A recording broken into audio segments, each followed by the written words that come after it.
एक दिन एक किसान बुद्ध के पास आया और बोला, महाराज, मैं एक साधारण किसान हूं। बीज बोकर, हल चलाकर अनाज उत्पन्न करता हूं और तब उसे ग्रहण करता हूं, किंतु इससे मेरे मन को तसल्ली नहीं मिलती। मैं कुछ ऐसा करना चाहता हूं जिससे मेरे खेत में अमृतत्व के फल उत्पन्न हों। आप मुझे मार्गदर्शन दीजिए जिससे मेरे खेत में अमृतत्व के फल उत्पन्न होने लगें। बात सुनकर बुद्ध मुस्कुराकर बोले, भले व्यक्ति, तुम्हें अमृतत्व का फल तो अवश्य मिल सकता है, किंतु इसके लिए तुम्हें खेत में बीज न बोकर अपने मन में बीज बोने होंगे। यह सुनकर किसान हैरानी से बोला, प्रभु, आप यह क्या कह रहे हैं? भला मन के बीज बोकर भी फल प्राप्त हो सकते हैं? बुद्ध बोले, बिल्कुल हो सकते हैं, और इन बीजों से तुम्हें जो फल प्राप्त होंगे वे वाकई साधारण न होकर अद्भुत होंगे, जो तुम्हारे जीवन को भी सफल बनाएंगे और तुम्हें नेकी की राह दिखाएंगे। किसान ने कहा, प्रभु, तब तो मुझे अवश्य बताइए कि मैं मन में बीज कैसे बोऊं? बुद्ध बोले, तुम मन में विश्वास के बीज बो, विवेक का हल चलाओ, ज्ञान के जल से उसे सींचो और उसमें नम्रता का उर्वरक डालो। इससे तुम्हें अमृतत्व का फल प्राप्त होगा। उसे खाकर तुम्हारे सारे दुख दूर हो जाएंगे और तुम्हें असीम शांति का अनुभव होगा। बुद्ध से अमृतत्व के फल की प्राप्ति की बात सुनकर किसान की आंखें खुल गईं। वह समझ गया कि अमृतत्व का फल सद्विचारों के द्वारा ही प्राप्त किया जा सकता है। गौतम बुद्ध किसी उपवन में विश्राम कर रहे थे। तभी बच्चों का एक झुंड आया और पेड़ पर पत्थर मारकर आम गिराने लगा। एक पत्थर बुद्ध के सर पर लगा और उससे खून बहने लगा। बुद्ध की आंखों में आंसू आ गए। बच्चों ने देखा तो भयभीत हो गए। उन्हें लगा कि अब बुद्ध उन्हें भला बुरा कहेंगे। बच्चों ने उनके चरण पकड़ लिए और उनसे क्षमा याचना करने लगे। उनमें से एक बच्चे ने कहा, हमसे बड़ी भूल हो गई है, मेरी वजह से आपको पत्थर लगा और आपके आंसू आ गए। इस पर बुद्ध ने कहा, बच्चों, मैं इसलिए दुखी हूं कि तुमने आम के पेड़ पर पत्थर मारा तो पेड़ ने बदले में तुम्हें मीठे फल दिए, लेकिन मुझे मारने पर मैं तुम्हें सिर्फ भय दे सका। एक बार भगवान बुद्ध अपने अनुयायियों के साथ किसी गांव में उपदेश देने जा रहे थे। उस गांव से पूर्व ही मार्ग में उन लोगों को जगह जगह बहुत सारे गड्ढे खुदे हुए मिले। बुद्ध के एक शिष्य ने उन गड्ढों को देखकर जिज्ञासा प्रकट की, आखिर इस तरह के गड्ढे खुदे होने का तात्पर्य क्या है? बुद्ध बोले, पानी की तलाश में किसी व्यक्ति ने इतने गड्ढे खोदे हैं। यदि वह धैर्यपूर्वक एक ही स्थान पर गड्ढा खोदता तो उसे पानी अवश्य मिल जाता, पर वह थोड़ी देर गड्ढा खोदता और पानी न मिलने पर दूसरा गड्ढा खोदना शुरू कर देता। व्यक्ति को परिश्रम करने के साथ धैर्य भी रखना चाहिए। एक बार भगवान बुद्ध भिक्षा के लिए एक किसान के यहाँ पहुंचे। तथागत को भिक्षा के लिए आया देखकर किसान उपेक्षा से बोला, श्रमण, मैं हल जोतता हूं और तब खाता हूं।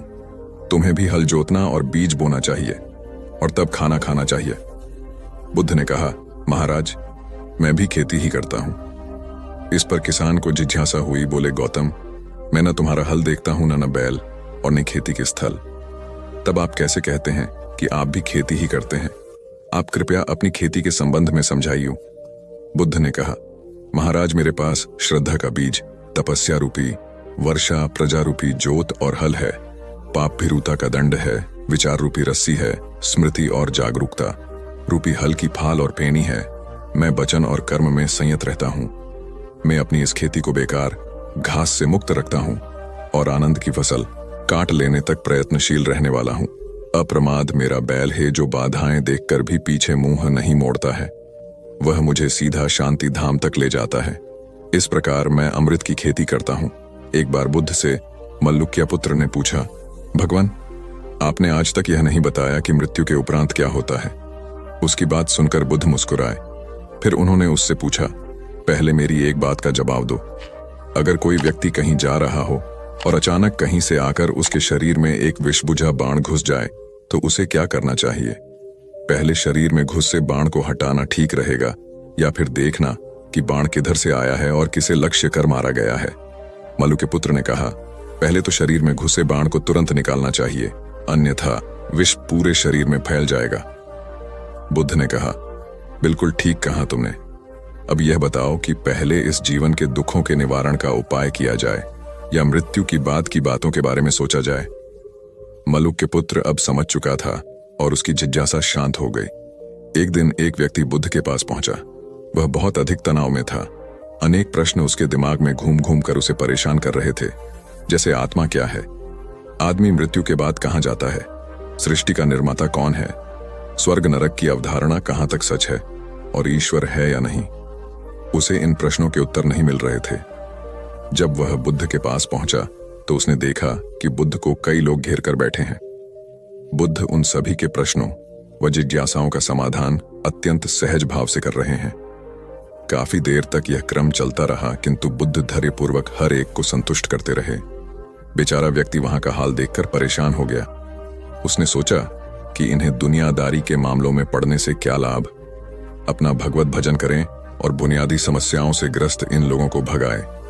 किंतु बुद्ध का व्यवहार देखकर तो ऐसा लग रहा था मानो इन लोगों का दुख उनका अपना दुख है। आखिर उस व्यक्ति ने पूछ ही लिया, महाराज, आपको इन सांसारिक बातों से क्या लेना देना? बुद्ध बोले, मैं ज्ञानी नहीं हूं और इंसान हूं। वैसे भी वह ज्ञान किस काम का जो इतना घमंडी और आत्मकेंद्रित हो कि अपने अतिरिक्त दूसरे की चिंता ही न कर सके। ऐसा ज्ञान तो अज्ञान से भी बुरा है। बुद्ध की बातें सुनकर व्यक्ति की उलझन दूर हो गई। उस दिन से उसकी सोच व आचरण दोनों बदल गए। कथा का सार यह है कि ज्ञान तभी सार्थक होता है जब वह लोक कल्याण में संलग्न हो। महात्मा बुद्ध एक गांव में ठहरे हुए थे। वे प्रतिदिन शाम को वहां पर सत्संग करते थे। भक्तों की भीड़ होती थी क्योंकि उनके प्रवचनों से जीवन को सही दिशा बोध प्राप्त होता था। बुद्ध की वाणी में गजब का जादू था। उनके शब्द श्रोता के दिल में उतर जाते थे। एक युवक प्रतिदिन बुद्ध का प्रवचन सुनता था। एक दिन जब प्रवचन समाप्त हो गए तो वह बुद्ध के पास गया और बोला, महाराज, मैं काफी दिनों से आपके प्रवचन सुन रहा हूं, किंतु यहां से जाने के बाद मैं अपने गृहस्थ जीवन में वैसा सदाचरण नहीं कर पाता जैसा यहां से सुनकर जाता हूं। इससे सत्संग के महत्व पर शंका भी होने लगती है। बताइए, मैं क्या करूं? बुद्ध ने युवक को बांस की एक टोकरी देते हुए उसमें पानी भरकर लाने के लिए कहा। युवक टोकरी में जल भरने में असफल रहा। बुद्ध ने यह कार्य निरंतर जारी रखने के लिए कहा। युवक प्रतिदिन टोकरी में जल भरने का प्रयास करता, किंतु सफल नहीं हो पाता। कुछ दिनों बाद बुद्ध ने उससे पूछा, इतने दिनों से टोकरी में लगातार जल डालने से क्या टोकरी में कोई फर्क नजर आया? युवक बोला, एक फर्क जरूर नजर आया है। पहले टोकरी के साथ मिट्टी जमा होती थी, अब वह साफ दिखाई देती है। कोई गंदगी नहीं दिखाई देती है और इसके छेद पहले जितने बड़े नहीं रह गए, वे बहुत छोटे हो गए हैं।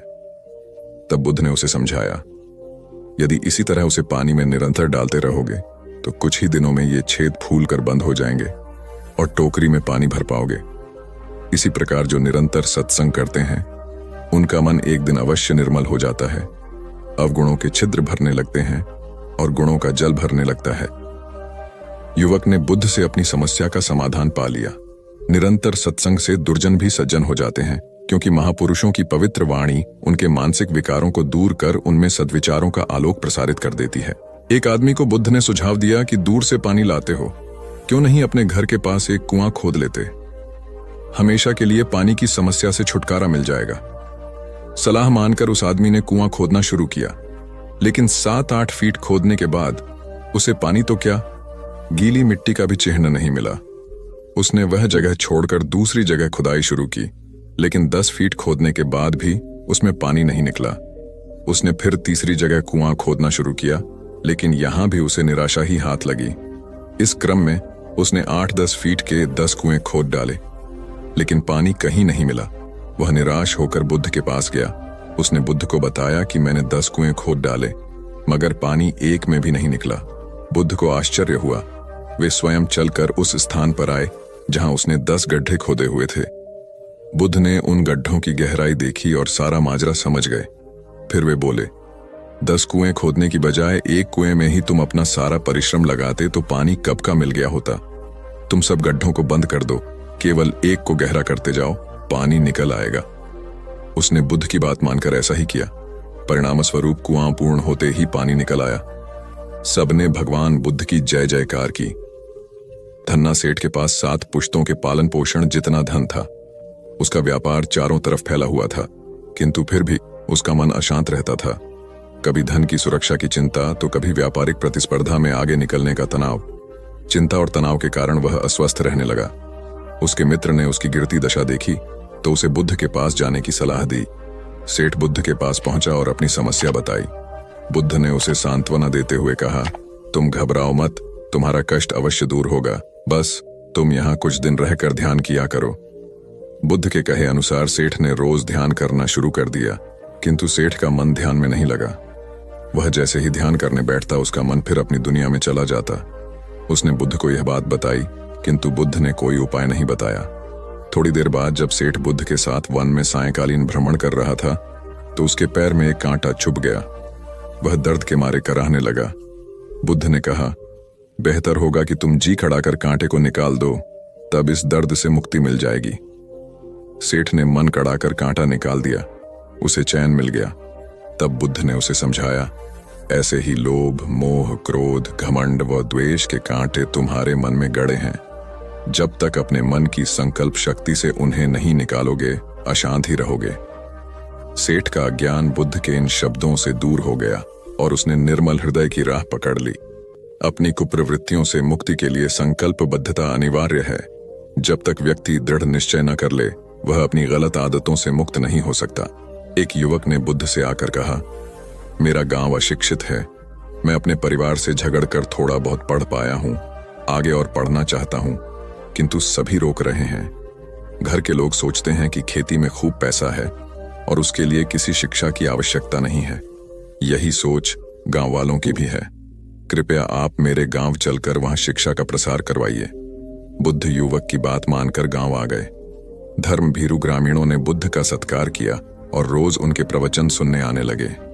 बुद्ध जब भी शिक्षा का महत्व बताते, ग्रामीण विरोधी मत रखते। एक दिन एक महिला अपने 5 साल के बच्चे के लिए पूछने लगी कि उसे किस उम्र से शिक्षा दिलवाए। तब बुद्ध ने समझाया कि तुम्हें तो 5 वर्ष पूर्व उसकी शिक्षा शुरू कर देनी थी। उसे क्या खाना है, क्या नहीं, कैसे अब क्या बोलना है आदि बातें शुरू से सिखाओगी, तभी तो वह अपना उचित ख्याल रख सकेगा। बुद्ध की यह बात महिला सहित सभी ग्रामीणों को समझ में आ गई। उन्होंने अपने बच्चों को विद्यालय भेजना शुरू किया। यह समय वर्षा का था। युवक ने लोगों को जल संग्रहण की तकनीक बताई। अधिकांश ने उपहास किया, किंतु युवक अपना काम करता रहा। बुद्ध का सहयोग प्राप्त था, इसलिए किसी ने उसका खुलकर विरोध नहीं किया। जब गर्मी में भीषण जल संकट के कारण फसलें सूखने लगीं, तो युवक ने कुएं खुदवाए, जिनमें जल संग्रहण की तकनीक के कारण खूब पानी निकला। ग्रामीण अब शिक्षा का महत्व समझ चुके थे। धीरे धीरे संपूर्ण गांव शिक्षित हो गया। ज्ञान हर उम्र में अर्जित किया जा सकता है। यही ज्ञान हमें जीवन में आने वाली समस्याओं के समाधान की राह सुझाता है। आम्रपाली बौद्ध काल में वैशाली के वृज्य संघ की इतिहास प्रसिद्ध लिच्छवी राजनृत्यांगना थी। इनका एक नाम अम्बपाली या अम्बपालिका भी है। आम्रपाली अत्यंत सुंदर थी और कहते हैं जो भी उसे एक बार देख लेता वह उस पर मुग्ध हो जाता था। अजातशत्रु उसके प्रेमियों में था और उस समय के उपलब्ध साहित्य में अजातशत्रु के पिता बिंबसार को भी गुप्त रूप से उसका प्रणयार्थी बताया गया है। आम्रपाली को लेकर भारतीय भाषाओं में बहुत से काव्य, नाटक और उपन्यास लिखे गए हैं। एक बार की बात है, महात्मा बुद्ध अपने शिष्यों के साथ घूमते हुए वैशाली नगरी में पहुंचे। वैशाली को उस समय 16 महाजनपदों में एक महत्वपूर्ण जनपद माना जाता था, जिसकी ख्याति दूर दूर तक फैली हुई थी। यह नगरी परम वैभवशाली और हर तरफ से संपन्न थी। महात्मा बुद्ध के आने की बात पूरे नगर में फैलते देर न लगी। जिसे जब पता चलता वह तभी उनसे मिलने पहुंच जाता और उनके उपदेश सुनकर खुद को भाग्यशाली समझता। बुद्ध का चरित्र ही ऐसा प्रभावशाली था कि उनसे प्रभावित हुए बिना कोई नहीं रह सका। उस नगर की गणिका और राजनर्तकी आम्रपाली भी बुद्ध से मिलने की इच्छुक थी। वह खुद महात्मा बुद्ध के पास चलकर आई और उन्हें अपने घर भोजन के लिए आमंत्रित किया। उसने इतने सरल और प्रेम भाव से बुद्ध से विनती की कि बुद्ध मना नहीं कर सके। जब यह बात उनके शिष्यों को पता चला कि महात्मा बुद्ध ने एक गणिका का आमंत्रण स्वीकार किया है, तो सबने इसका विरोध किया। महात्मा बुद्ध ने बड़ी सरलता से अपने शिष्यों से कहा, मैंने तो उसकी प्रेम भावना देखी। उसने जिस भावना से मुझे बुलाया है वह बिल्कुल पवित्र और निश्चल था। वह आज मुझसे मिलने एक गणिका बनकर नहीं बल्कि एक भक्ति भाव से आई थी। फिर भला मैं कैसे उसका आमंत्रण स्वीकार न करता, वह चाहे एक वेश्या हो या फिर कोई सन्यासी। यथा समय बुद्ध आम्रपाली के घर भोजन के लिए गए। वह पहले से ही भोजन की सारी व्यवस्था करके भगवान बुद्ध के आने की राह देख रही थी। मन में यह विचार भी आ रहा था कि कहीं बुद्ध अपनी बात से मुकर न जाए। इतने बड़े सन्यासी भला क्यों एक वेश्या के बुलाने पर उसके घर आकर भोजन करेंगे? परंतु जैसे ही आम्रपाली ने बुद्ध को अपने घर आते देखा, उसकी प्रसन्नता का ठिकाना न रहा। वह दौड़कर दरवाजे पर गई और उनका स्वागत किया, खुद अपने हाथों से भोजन परोसा और उनकी आभगत की। महात्मा बुद्ध के शिष्यों ने जो उनके साथ आए थे, जब एक वेश्या को, जिसके कदमों में खुद सम्राट बिंबिसार से लेकर अजातशत्रु थे, पूरी वैशाली जिसके एक झलक पाने के लिए तरसती थी, उसे एक सन्यासी के लिए ऐसा व्यवहार करते देख बुद्ध के शिष्यों के मन में अपने गुरु के लिए सम्मान और ज्यादा बढ़ गया। आम्रपाली ने महात्मा बुद्ध के व्यक्तित्व के बारे में जैसा सुना था, उनसे मिलने के बाद वह उससे ज्यादा प्रभावित हुई और उसी समय वह बुद्ध की शरण में चली गई। अपनी सारी संपत्ति वह बौद्ध मठ के नाम करके आजीवन भिक्षुणी बन गई। बहुत पुरानी बात है। गौतम बुद्ध एक शहर में प्रवास कर रहे थे। उनके कुछ शिष्य भी उनके साथ थे। उनके शिष्य एक दिन शहर में घूमने निकले तो उस शहर के लोगों ने उन्हें बहुत बुरा भला कहा। शिष्यों को बहुत बुरा लगा और वे वापस लौट गए। गौतम बुद्ध ने जब देखा कि उनके सभी शिष्य बहुत क्रोध में दिख रहे हैं तो उन्होंने पूछा, क्या बात है, आप सभी इतने तनाव में क्यों दिख रहे हैं? तभी एक शिष्य क्रोध में बोला, हमें यहां से तुरंत प्रस्थान करना चाहिए। जब हम बाहर शहर में घूमने गए तो यहाँ के लोगों ने बिना वजह हमें बहुत बुरा भला कहा। जहां हमारा सम्मान न हो वहां हमें एक पल भी नहीं रहना चाहिए। यहाँ के लोग सिर्फ दुर्व्यवहार के सिवा कुछ जानते ही नहीं हैं। गौतम बुद्ध ने मुस्कुराकर कहा, क्या किसी और जगह पर तुम सद्व्यवहार की अपेक्षा रखते हो? दूसरा शिष्य बोला, इस शहर से तो भले लोग ही होंगे। तब गौतम बुद्ध बोले, किसी जगह को सिर्फ इसलिए छोड़ देना गलत होगा कि वहां के लोग दुर्व्यवहार करते हैं। हम तो संत हैं, हमें तो कुछ ऐसा करना चाहिए कि जिस स्थान पर भी जाएं, उस स्थान को तब तक न छोड़े जब तक अपनी अच्छाइयों से वहां के लोगों को सुधार न दें। हम जिस भी स्थान पर जाएं, वहां के लोगों का कुछ न कुछ भला करके ही वापस लौटें। हमारे अच्छे व्यवहार के बाद वह कब तक बुरा व्यवहार करेंगे? आखिर में उन्हें सुधरना ही होगा। वास्तविकता में संतों का कार्य तो ऐसे लोगों को सुधारना ही होता है। सही चुनौती वो है जब हम विपरीत परिस्थितियों में खुद को साबित कर सकें। ये सभी बातें सुनकर बुद्ध के प्रिय शिष्य आनंद ने प्रश्न किया, उत्तम व्यक्ति किसे कहते हैं? इस पर बुद्ध ने जवाब दिया, जिस प्रकार युद्ध में बढ़ता हुआ हाथी चारों तरफ के तीर सहते हुए भी आगे बढ़ता जाता है, ठीक उसी तरह उत्तम व्यक्ति भी दूसरों के अपशब्दों को सहते हुए अपना कार्य करता रहता है। खुद को वश में करने वाले प्राणी से उत्तम कोई और नहीं हो सकता। गौतम बुद्ध की बात शिष्यों को अच्छी तरह से समझ में आ गई और उन्होंने वहां से जाने का इरादा त्याग दिया। एक बार गौतम बुद्ध से अभय राजकुमार ने प्रश्न किया कि क्या श्रमण गौतम कभी कठोर वचन कहते हैं? उसने सोच रखा था कि नहीं कहने पर वह बताएगा कि एक बार उन्होंने देवदत्त को नरकगामी कहा था, और यदि हां कहे तो उसने पूछा, जा सकता है कि जब आप कठोर शब्दों का प्रयोग करने से स्वयं को रोक नहीं पाते, तब दूसरों को ऐसा उपदेश कैसे देते हैं? बुद्ध ने अभय के प्रश्न का आशय जान लिया। उन्होंने कहा, इसका उत्तर न तो हां में दिया जा सकता है और न नहीं में। अभय की गोद में उस समय एक छोटा बालक था। उसकी ओर इशारा करते हुए बुद्ध ने पूछा, राजकुमार, यदि दाई के अनजाने में यह बालक अपने मुख में काट का टुकड़ा डाल ले, तब तुम क्या करोगे? मैं उसे निकालने का प्रयास करूंगा। यदि वह आसानी से ना निकल सकता हो तो बाएं हाथ से उसका सिर पकड़कर दाहिने हाथ की उंगली को टेढ़ा करके उसे निकालूंगा। यदि खून निकलने लगे तो भी मेरा यही प्रयास रहेगा कि वह काट का टुकड़ा किसी न किसी तरह बाहर निकल आए। ऐसा क्यों? इसलिए कि भंते, इसके प्रति मेरे मन में अनुकंपा है। राजकुमार, ठीक इसी तरह तथागत जिस वचन के बारे में जानते हैं कि यह मिथ्या या अनर्थकारी है और उससे दूसरों के हृदय को ठेस पहुंचती है, तब उसका वे कभी उच्चारण नहीं करते। पर इसी तरह जो वचन उन्हें सत्य और हितकारी प्रतीत होते हैं तथा दूसरों को प्रिय लगते हैं, उनका वे सदैव उच्चारण करते हैं। इसका कारण यही है कि तथागत के मन में सभी प्राणियों के प्रति अनुकंपा है। एक बार वैशाली के बाहर जाते धम्म प्रचार के लिए जाते हुए गौतम बुद्ध ने देखा कि कुछ सैनिक तेजी से भागती हुई एक लड़की का पीछा कर रहे हैं। वह डरी हुई लड़की एक कुएं के पास जाकर खड़ी हो गई। वह हाँफ रही थी और प्यासी भी थी। बुद्ध ने उस बालिका को अपने पास बुलाया और कहा कि वह उनके लिए कुएं से पानी निकाले, स्वयं भी पिए और उन्हें भी पिलाए। इतनी देर में सैनिक भी वहां पहुंच गए। बुद्ध ने उन सैनिकों को हाथ के संकेत से रुकने को कहा। उनकी बात पर वह कन्या कुछ झेंपती हुई बोली, महाराज, मैं एक अछूत कन्या हूं, मेरे कुएं से पानी निकालने पर जल दूषित हो जाएगा। बुद्ध ने उससे फिर कहा, पुत्री, बहुत जोर की प्यास लगी है, पहले तुम पानी पिलाओ। इतने में वैशाली नरेश भी वहां आ पहुंचे। उन्हें बुद्ध को नमन किया और सोने के बर्तन में केवड़े और गुलाब का सुगंधित पानी पेश किया। बुद्ध ने उसे लेने से इनकार कर दिया।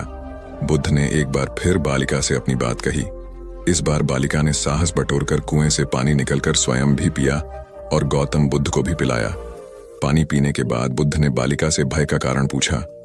कन्या ने बताया, मुझे संयोग से राजा के दरबार में गाने का अवसर मिला था।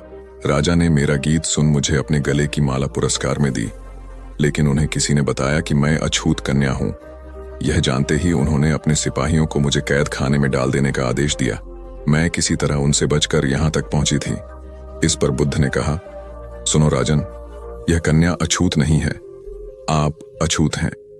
जिस बालिका के मधुर कंठ से निकले गीत का आपने आनंद उठाया, उसे पुरस्कार दिया, वह अछूत हो ही नहीं सकती। गौतम बुद्ध के सामने वह राजा लज्जित ही हो सकते थे। भगवान बुद्ध देव और मनुष्यों के शास्त्र थे, परंतु सबसे पहले वह मनुष्य थे। मनुष्य बढ़कर देवता बनता है, यह प्राचीन मान्यता थी। आज भी हम मनुष्यत्व के ऊपर देवत्व की बात करते हैं, परंतु बुद्ध ने इस क्रम को पलट दिया। उन्होंने कहा, यह जो मनुष्यता है वही देवताओं का सुगति प्राप्त करना कहलाती है। देवता जब सुगति प्राप्त करता है तब वह मनुष्य बनता है। देवताओं में विलास है, राग, द्वेष, ईर्ष्या और मोह भी वहां है। निर्वाण की साधना वहां नहीं हो सकती। इसके लिए देवताओं को मनुष्य बनना पड़ता है। मनुष्य में ही देव पुरुष का आविर्भाव होता है, जिनको देवता नमस्कार करते हैं। मानवता धर्म का उपदेश देने वाले बुद्ध स्वयं मानवता के जीते जागते रूप थे। यहां उनके जीवन से संबंधित कुछ प्रसंग दिए जाते हैं, जिनसे उनके व्यक्तित्व में बैठी हुई गहरी मानवता का दर्शन होता है। भगवान का परिनिर्वाण होने वाला है। रात का पिछला पहर है। भिक्षु उनकी शैया को घेरे बैठे हैं।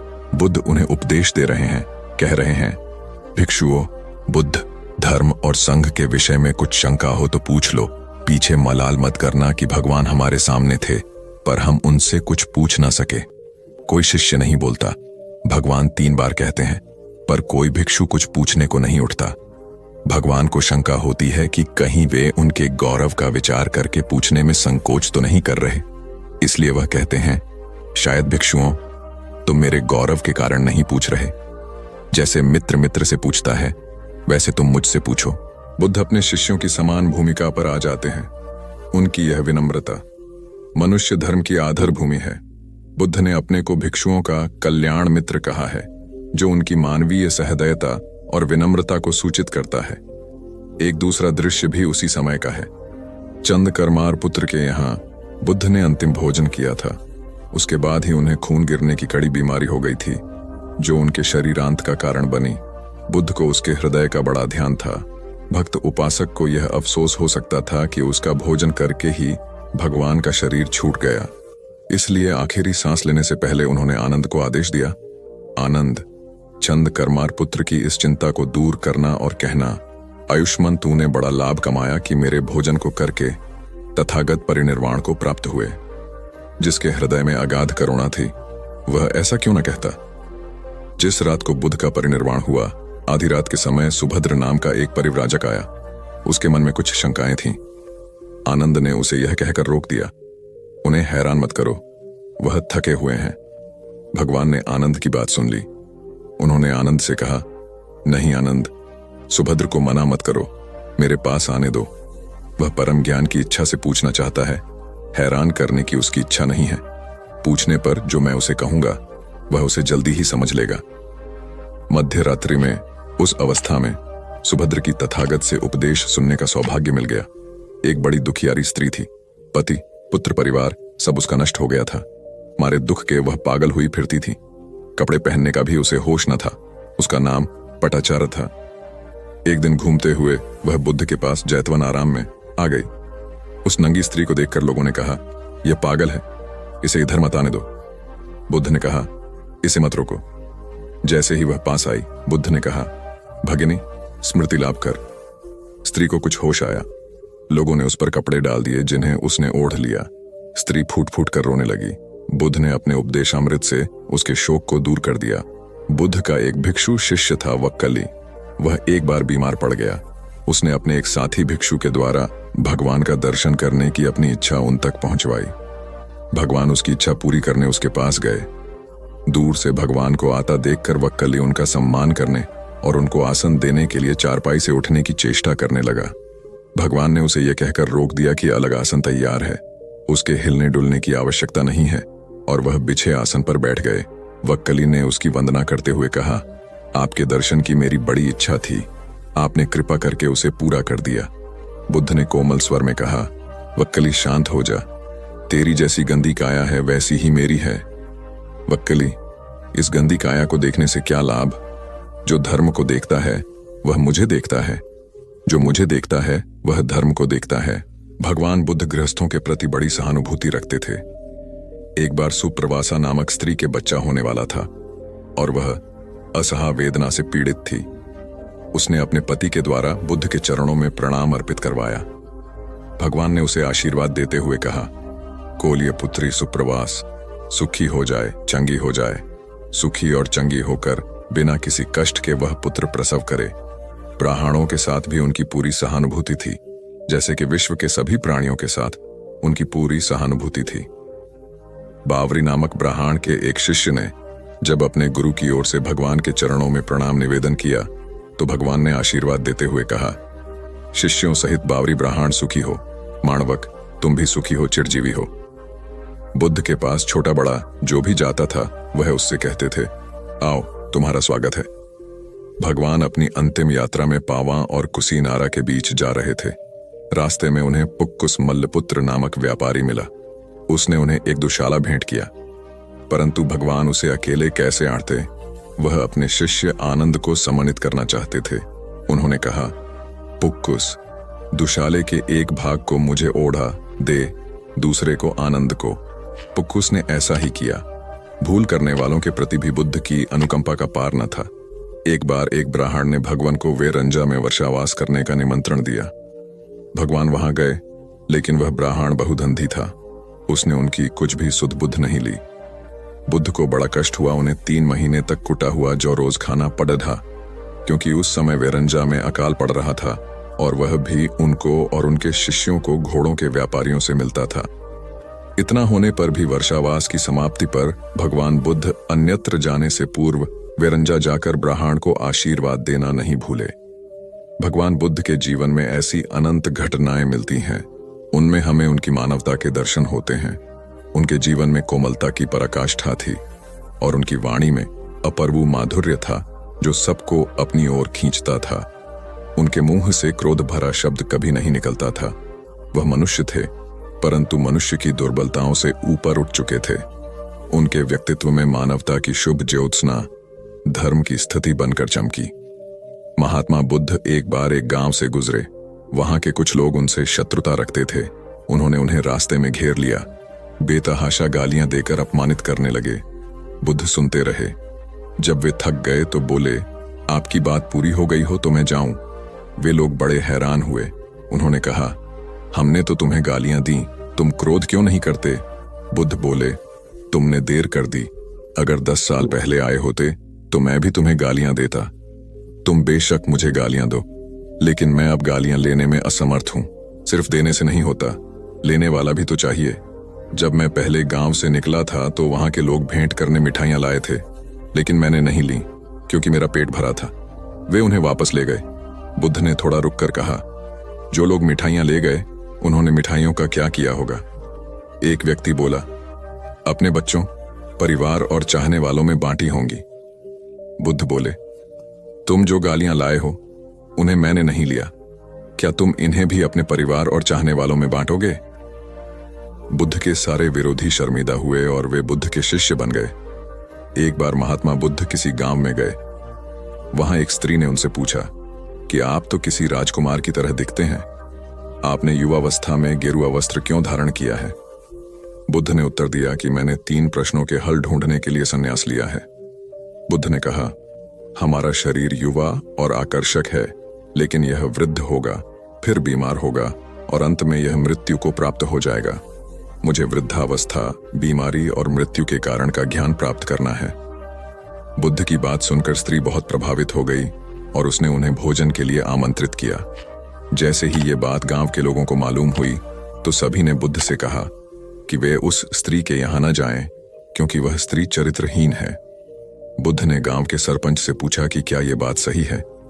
सरपंच ने भी गांव के लोगों की बात में सहमति जताई। तब बुद्ध ने सरपंच का एक हाथ पकड़कर कहा कि अब ताली बजाकर दिखाओ। इस पर सरपंच ने कहा कि यह असंभव है, एक हाथ से ताली नहीं बज सकती। बुद्ध ने कहा कि ठीक इसी प्रकार कोई स्त्री अकेले ही चरित्रहीन नहीं हो सकती है। यदि इस गांव के पुरुष चरित्रहीन नहीं होते तो वह स्त्री भी चरित्रहीन नहीं होती। गांव के सभी पुरुष बुद्ध की ये बात सुनकर शर्मिंदा हो गए। भगवान गौतम बुद्ध अपने शिष्यों को किसी न किसी माध्यम से शिक्षा देते रहते थे। एक बार महात्मा बुद्ध जब अपने शिष्यों को शिक्षा दे रहे थे तो उन्होंने हाथ में एक रस्सी पकड़कर उसमें बहुत सी गांठें दी। उसके पश्चात महात्मा बुद्ध ने वहां पर उपस्थित शिष्यों से प्रसन्न पूछा, क्या यह रस्सी वैसी ही है जैसी गांठें लगाने से पहले थी? एक शिष्य ने महात्मा बुद्ध के प्रश्न का उत्तर दिया। वह कहने लगा कि गुरुजी, एक दृष्टिकोण से देखें तो यह रस्सी वैसी ही है जैसी पहले थी, लेकिन अगर दूसरे दृष्टिकोण से देखें तो रस्सी में 3 गांठें पड़ चुकी हैं। इसलिए देखने में इसका स्वरूप कुछ बदल चुका है, लेकिन एक सत्य यह भी है कि बाहर से देखने पर चाहे इसका स्वरूप बदल चुका है, लेकिन भीतर से इसके बुनियादी रूप से यह पहले के जैसी ही है। शिष्य का उत्तर सुनकर महात्मा बुद्ध संतुष्ट हो गए। उसके पश्चात महात्मा बुद्ध ने कहा, मैं रस्सी की इन गांठों को खोल देता हूं। महात्मा बुद्ध रस्सी के दोनों सिरों को पूरी ताकत से खींचने लगे। फिर उन्होंने शिष्यों से प्रश्न किया कि क्या इससे गांठें खुल जाएंगी? इस शिष्य ने तुरंत उत्तर दिया, नहीं नहीं, इससे तो गांठें और अधिक कस जाएंगी। ये सुनकर महात्मा बुद्ध ने पुनः एक प्रश्न किया, इन गांठों को खोलने का क्या समाधान होना चाहिए? शिष्य तुरंत बोला, गुरुजी, हमें इन गांठों को ध्यान से देखना चाहिए कि इसकी गांठें कैसे लगाई गई हैं। उसके पश्चात इनको खोलने का प्रयत्न करना चाहिए। शिष्य का उत्तर सुनकर महात्मा बुद्ध मुस्कुराते हुए बोले कि जीवन का यही सूत्र मैं आप लोगों को समझाना चाहता हूं। आप जीवन में जब कभी भी किसी समस्या में फंसे तो सबसे पहले उस समस्या का कारण ढूंढें और फिर उसका निवारण करें। व्यवहारिक जीवन में लोग समस्या का कारण जाने बिना ही उसका समाधान ढूंढने की कोशिश करते हैं, जिस कारण उनको उचित परिणाम नहीं मिल पाता। महात्मा बुद्ध शिष्य को कहने लगे कि बहुत से लोग मुझसे पूछते हैं कि आपने क्रोध को कैसे समाप्त करें, लेकिन कभी किसी ने यह नहीं पूछा कि मुझे क्रोध क्यों आता है। ऐसे ही लोग मुझसे पूछते हैं कि अहंकार को कैसे समाप्त करूं, लेकिन कोई यह जानने की कोशिश नहीं करता कि आखिर अहंकार का बीज उनके अंदर कैसे उत्पन्न हुआ। जैसे रस्सी में गांठें लगाने के बाद भी उसका वास्तविक स्वरूप नहीं बदलता, वैसे ही व्यक्ति में चाहे जैसे भी अवगुण पैदा हो जाए, उसके अंदर की अच्छाई कभी समाप्त नहीं होती। जैसे हम धैर्य से रस्सी की गांठों को ध्यान से देखकर खोल सकते हैं, वैसे ही जीवन में आने वाले विकारों और समस्याओं का हल हम ढूंढ सकते हैं। अगर जीवन में किसी भी तरह की कोई समस्या उत्पन्न हुए है तो उसके कारण को ध्यान से समझने पर उसका निवारण भी स्वतः मिलने लगते हैं। दुनिया में जो तरक्की हो रही है या देश में कोई तरक्की करता है तो उसे जरूर देखना चाहिए, चाहे घर की टीम हो या बाहरी लोगों को मिलाकर बनाई हुई हो। जहां जहां अच्छे समूह बन गए वहां वहां तरक्की हो गई। ऐसा ही देखा गया है। आपके आसपास जितने लोग तरक्की पसंद हैं वो मिलकर ही काम करते होंगे, उनका टीम वर्क अच्छा होगा। एक परिवार था, वो गरीब था, खाने को कुछ नहीं था। काफी सोचा कि काम मिले, मगर काम नहीं मिला। 2 बच्चे थे, बीबी थी। एक दिन उन्हें विचार आया कि इस गांव में काम मिलना मुश्किल है, चलो कहीं और चलते हैं। इस इरादे से वे एक दिन गांव छोड़कर चल दिए। रात का समय था, रास्ता भी जंगली था। सोचा वृक्ष के नीचे रात गुजारी जाए। आदमी ने अपने एक लड़के को लकड़ी चुनने तथा दूसरे को पानी लाने के लिए भेज दिया तथा बीवी को चूल्हा बनाने के लिए कहा और उसने जगह साफ कर दी। चारों ने अपने अपने काम कर लिए। चूल्हा जलाया गया, पानी गर्म होने लग गया। वृक्ष के ऊपर हंस रहता था। वो सोचने लगा, ये कैसा मूर्ख है, इन्होंने चूल्हा तो जला दिया मगर इनके पास पकाने को तो है ही नहीं कुछ भी। हंस ने उनसे पूछा, तुम्हारे पास पकाने को क्या है? वो आदमी बोला, तुझे मार के खाएंगे। हंस बोला, मुझे क्यों मारोगे? आदमी बोला, हमारे पास न पैसा है और न ही सामान, तो क्या करें? हंस सोच में पड़ गया। इन्होंने चूल्हा भी जला लिया है, सब कर्मशील हैं, मुझे तो ये खा ही जाएंगे। तो हंस बोला, अगर मैं आपको धन दे दूं तो मुझे छोड़ दोगे? घर का स्वामी बोला, हाँ छोड़ देंगे। हंस कहने लगा, मेरे साथ चलो, मैं तुम्हें धन देता हूं।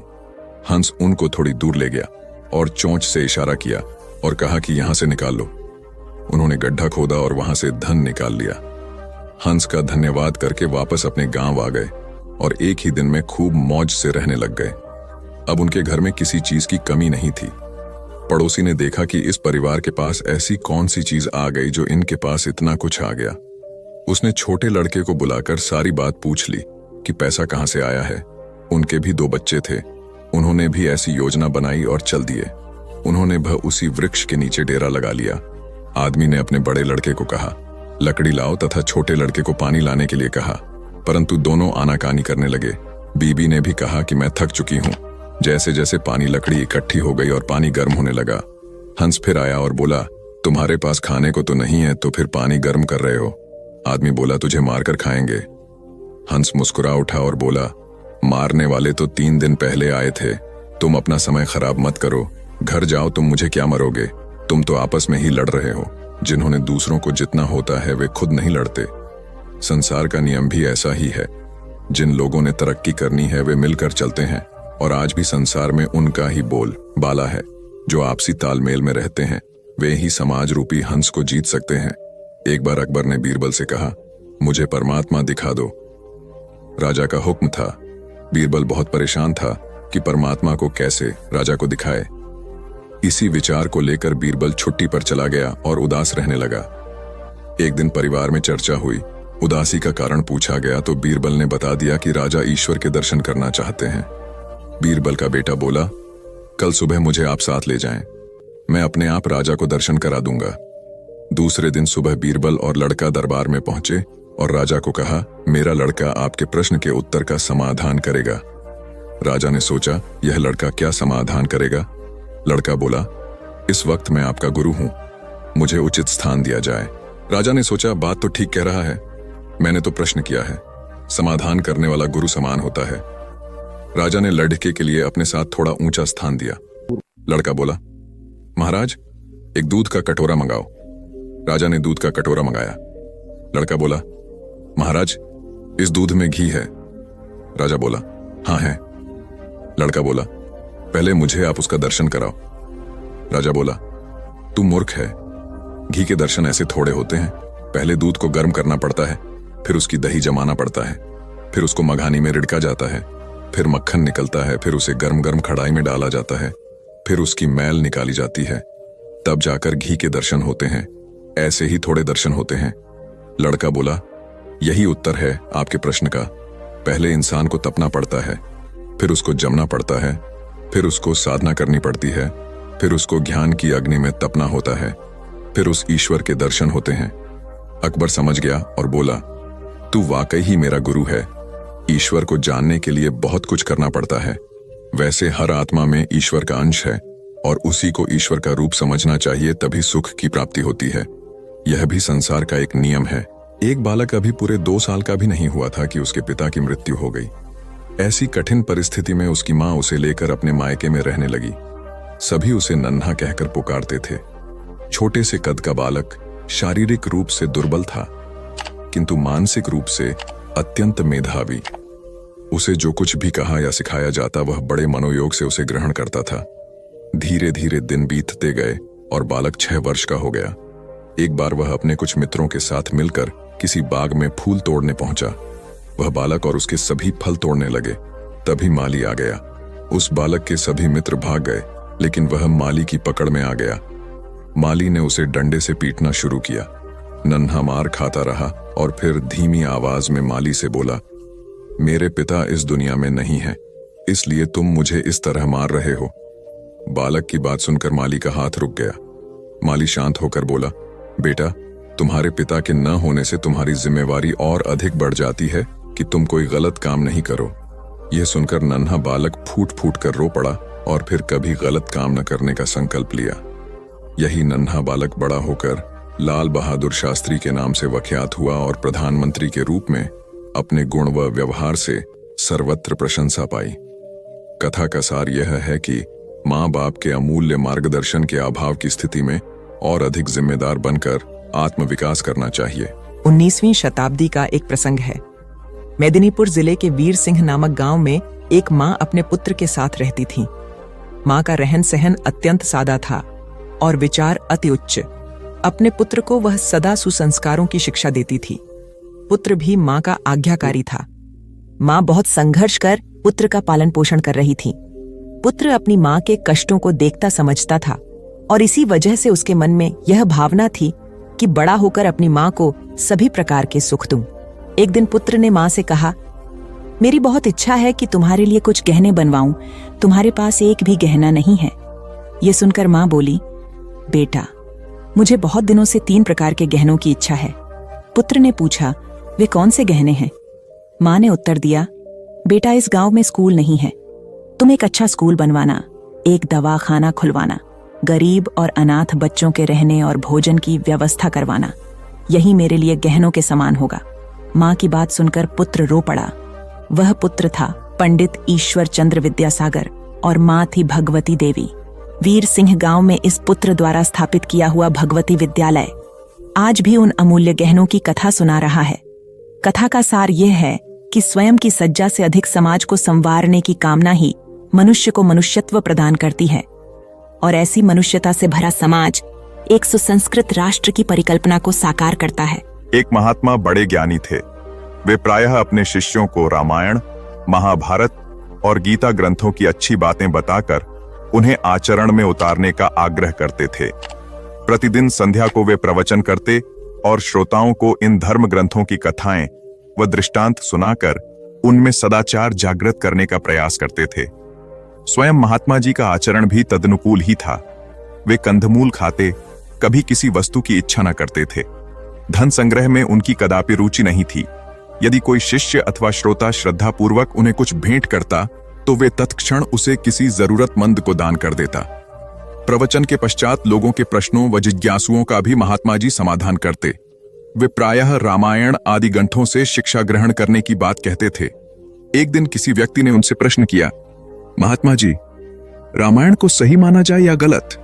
उन्होंने उत्तर दिया, वत्स, जब रामायण की रचना हुई थी तब मैं नहीं था। राम जी वन में विचरण कर रहे थे, तब भी मेरा अता पता नहीं था। इसलिए मैं नहीं बता सकता कि रामायण सही है या गलत। मैं तो सिर्फ इतना बता सकता हूं कि इसके अध्ययन एवं इससे मिलने वाली शिक्षा से सुधर कर मैं आज इस स्थिति में हूं। चाहो तो तुम भी इसका प्रयोग कर अपना जीवन बेहतर बना सकते हो।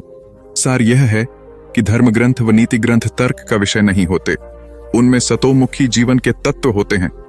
अतः उनसे अपने जीवन को सार्थकता देने की शिक्षा ग्रहण करनी चाहिए, न कि उन्हें तर्क की कसौटी पर कसना चाहिए। उपन्यासकार डा क्रोनिन अत्यंत निर्धन थे। पुस्तकों की रॉयल्टी या तो प्रकाशक हड़प जाते अथवा क्रोनिन को उनके हक से कम 2 क्रोनिन बहुत सीधे थे। प्रकाशकों से लड़ाई कर अपना हक लेना उन्हें नहीं आता था। अतः गरीबी में उनका जीवन बीत रहा था। इसी गरीबी में जैसे तैसे उन्होंने चिकित्सा की पढ़ाई पूर्ण की और डॉक्टर बन गया। जब वे चिकित्सा के क्षेत्र में आए तो कुछ लोगों ने उन्हें इसके जरिए पैसा कमाने का तरीका बताया। वे लोगों की बातों में आकर मरीज से मोटी फीस वसूलने लगे। वे किसी भी निधन पर दया नहीं करता और पूरा चिकित्सा खर्च लेते। यह देखकर क्रोनिन की पत्नी बहुत दुखी हुई। वे अत्यंत दयालु थीं। पति की गरीबों के साथ यह निर्दय देख एक दिन वे बोली, हम गरीब ही ठीक थे, हमसे कम दिल में दया तो थी। उस दया को खोकर तो हम कंगाल हो गए, अब मनुष्य ही नहीं रहे।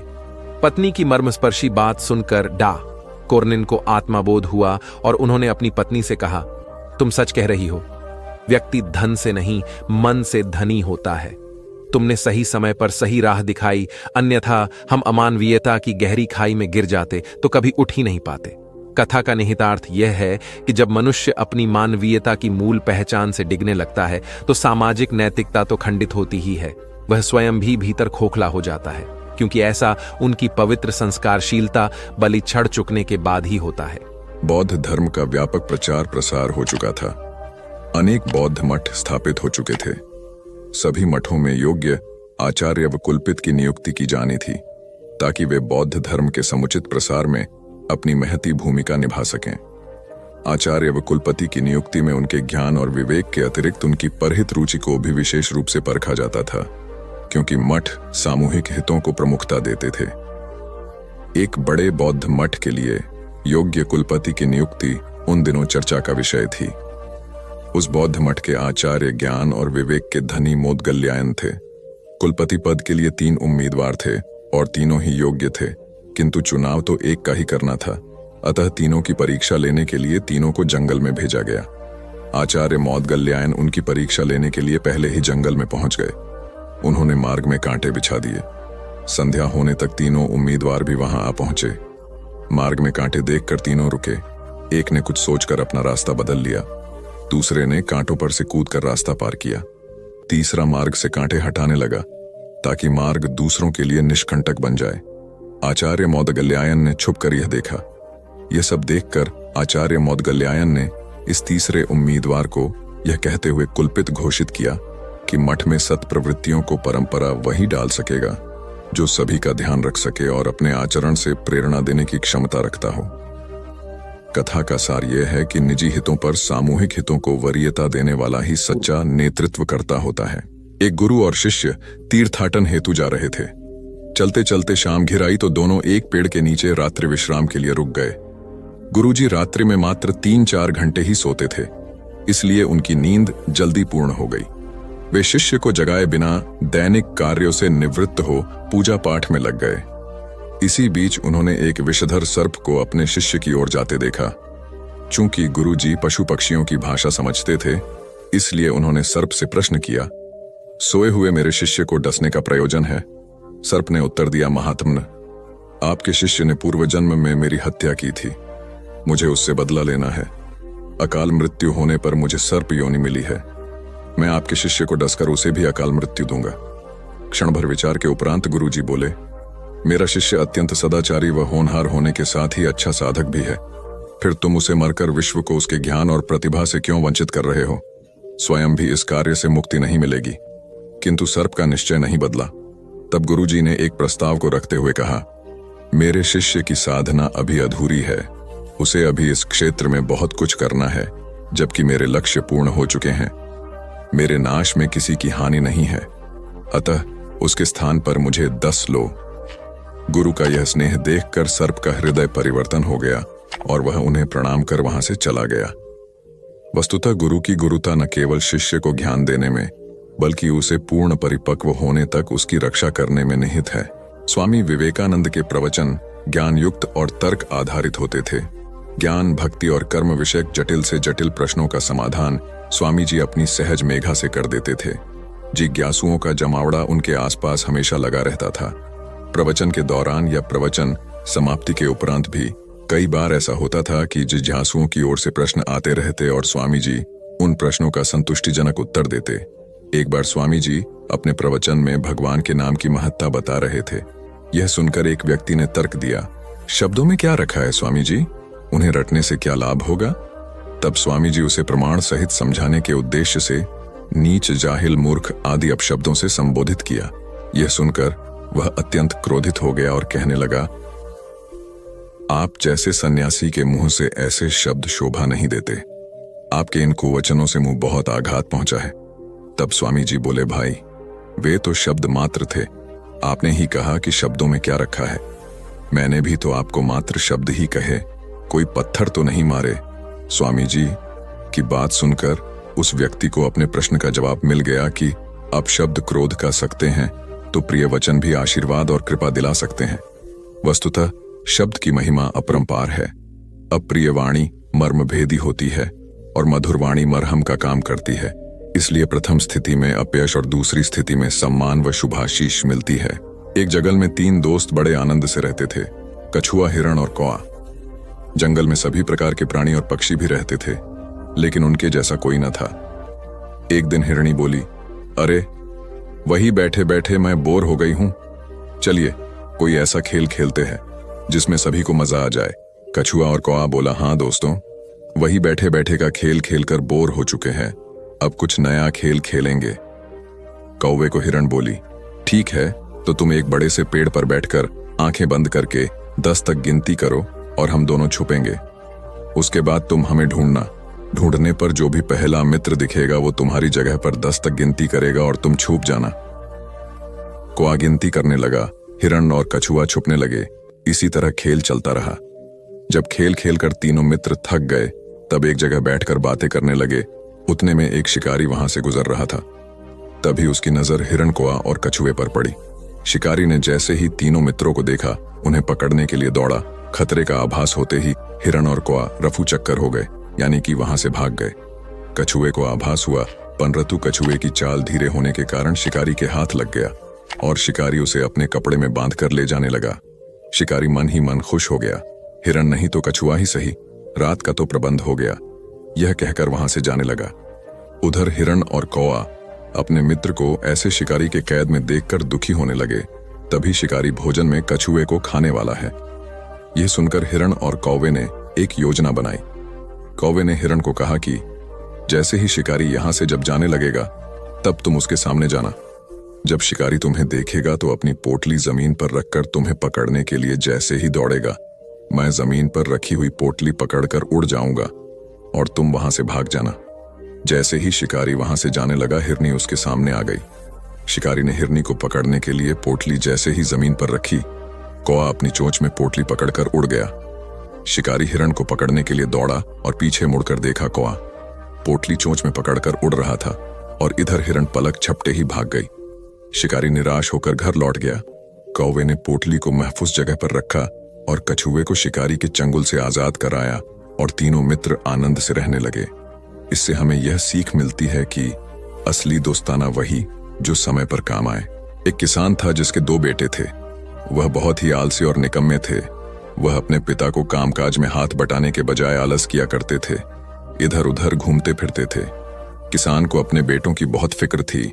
वह सोचते थे कि मेरे मरने के बाद इनका क्या होगा, ये अपना पेट कैसे भरेंगे, अपने परिवार को कैसे संभाल पाएंगे।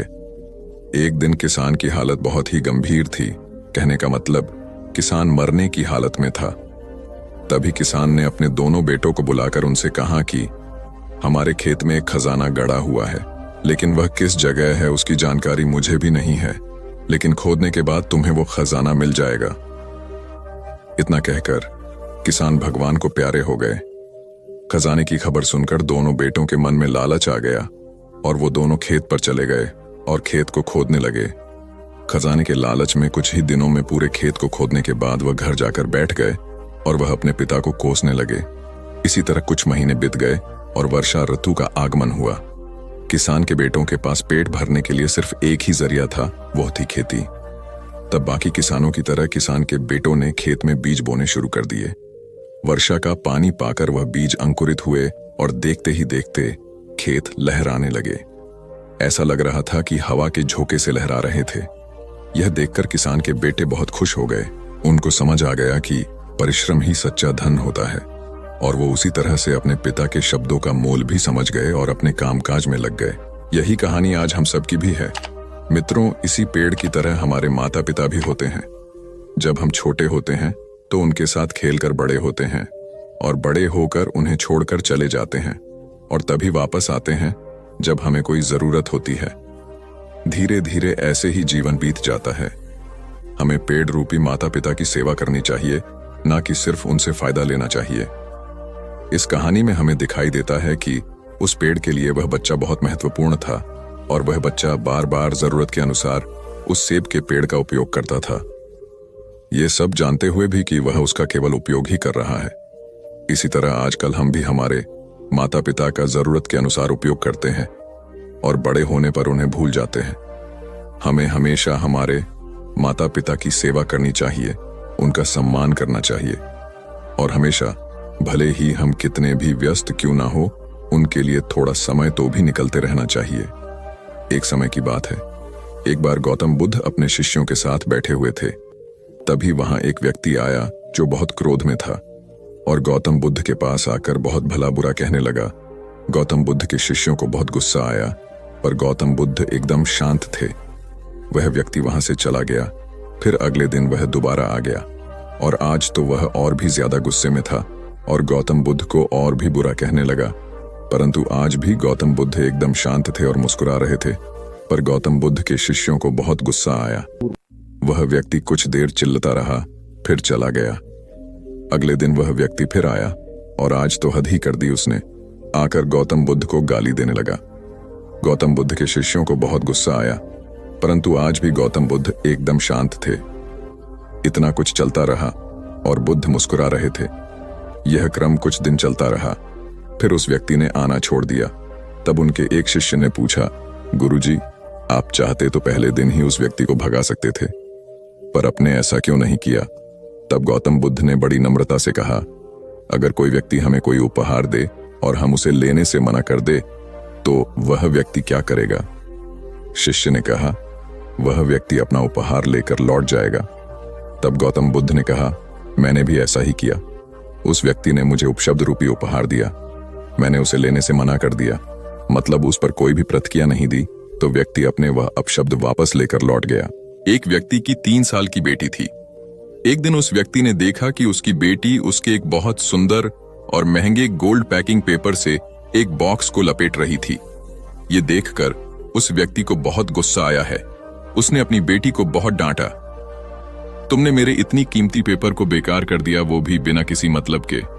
तुम इसे अच्छे काम के लिए उपयोग करती तो अच्छा लगता, पर तुमने एक बेकार से डिब्बे को उसमें लपेट दिया। कुछ दिन बीते, दिवाली का दिन आया। उस व्यक्ति ने अपनी बेटी को गिफ्ट दिया। बेटी ने भी वही सुंदर सा गोल्डन बॉक्स पापा को दिया। उसके पापा पहले तो उसे देखकर बहुत खुश हुए, पर जैसे ही उन्होंने उस डिब्बे को खोला वह खाली था। यह देखकर उस व्यक्ति ने अपनी बेटी को घूरा और कहा, क्या तुम्हें इतना भी नहीं पता कि किसी को खाली डिब्बा नहीं देते? लड़की कुछ देर शांत रही, फिर बोली, पापा, यह डिब्बा खाली नहीं है, मैंने इसमें बहुत सारे किस आपके लिए रखे हैं। कभी कभी आप जल्दी ऑफिस चले जाते हैं और मैं सोती रह जाती हूं, तो आप इसमें से एक किस ले जा सकते हैं। बेटी की बात सुनकर उस व्यक्ति की आंख भर आई। एक गांव में एक लड़का रहता था। उसके घर की आर्थिक स्थिति ठीक नहीं थी। उसके मन में विचार आया, किसी बड़े शहर में जाकर वह नौकरी करे। वह कलकत्ता गया और नौकरी ढूंढने लगा। बहुत खोज के बाद उसे एक सेठ के घर में नौकरी मिल गई। नौकरी 6 आने रोज की थी। काम था सेठ को रोज 6 घंटे अखबार और किताब पढ़कर सुनाना। लड़के को नौकरी की जरूरत थी तो उसने वह नौकरी स्वीकार कर ली। एक दिन की बात है, लड़के को दुकान के कोने में 100 के 8 नोट पड़े मिले। उसने चुपचाप उन्हें अखबार और किताबों से ढक दिया। दूसरे दिन रुपयों की खोजबीन हुई। लड़का सुबह जब दुकान पर आया तो उससे पूछा गया। लड़के ने तुरंत ही प्रसन्नता से रुपये निकालकर ग्राहक को दे दिए। वह बहुत ही खुश हुआ। लड़के के ईमानदारी से सबको बहुत प्रसन्नता हुई। सेठ भी लड़के से बहुत खुश हुआ। सेठ ने लड़के को पुरस्कार देना चाहा तो लड़के ने लेने से मना कर दिया। लड़के ने कहा, सेठ जी, मैं आगे पढ़ना चाहता हूं, पर पैसों के अभाव में पढ़ नहीं पा रहा, आप कुछ सहायता कर दें। सेठ ने लड़के की पढ़ाई का प्रबंध कर दिया। लड़का बहुत मेहनत से पढ़ता गया। यही लड़का आगे चलकर बहुत बड़ा साहित्यकार बना। इसका नाम था राम नरेश त्रिपाठी। हिंदी साहित्य में इनका बहुत बड़ा योगदान है। एक रोटी की कीमत। रोटी की कीमत क्यों बढ़ेगी? एक बनिया था, 5 रुपए की एक रोटी बेचता था। उसे रोटी की कीमत बढ़ानी थी, लेकिन बिना राजा की अनुमति कोई भी अपने दाम नहीं बढ़ा सकता था। लिहाजा राजा के पास बनिया पहुंचा। बोला, राजा जी, मुझे रोटी का दाम 10 करना है। राजा बोला, तुम 10 नहीं 30 रुपए करो। बनिया बोला, महाराज, इससे तो हाहाकार मच जाएगा। राजा बोला, इसकी चिंता तुम मत करो, तुम 10 रुपए दाम कर दोगे तो मेरे राजा होने का क्या फायदा? तुम अपना फायदा देखो और 30 रुपए दाम कर दो। अगले दिन बनिए ने रोटी का दाम बढ़ाकर 30 रुपए कर दिया। शहर में हाहाकार मच गया। तभी सभी जनता राजा के पास पहुंचे। बोले, महाराज, ये बनिया अत्याचार कर रहा है, 5 की रोटी 30 में बेच रहा है। राजा ने अपने सिपाहियों को बोला, उस गुस्ताख बनिए को मेरे दरबार में पेश करो। बनिया जैसे ही दरबार में पहुंचा, राजा ने गुस्से में कहा, गुस्ताख, तेरी ये मजाल, तूने बिना मुझसे पूछे कैसे दाम बढ़ा दिया? ये जनता मेरी है, तू इन्हें भूखा मारना चाहता है। राजा ने बनिए को आदेश दिया, तुम रोटी कल से आधे दाम में बेचोगे, नहीं तो तुम्हारा सर कलम कर दिया जाएगा।